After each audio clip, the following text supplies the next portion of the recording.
xoş qoxunu. Gözlərim axtarır keçən yolun, vaxt silə bilmir sevgi izini. Qəlbimdə qoruyur sənin yerini. Sükutun içində adını duydum, sensiz bu dünyada özümü itirdim. Nə qədər uzaqda olsan da yenə ürəyimdə sənə doğru yürüdüm.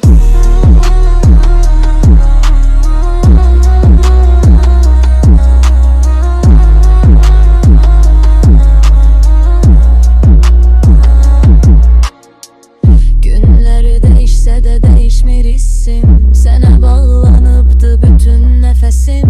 Bir ömür yetməz ki bitsin sevgim, adınla başlayır hər yeni səhvim.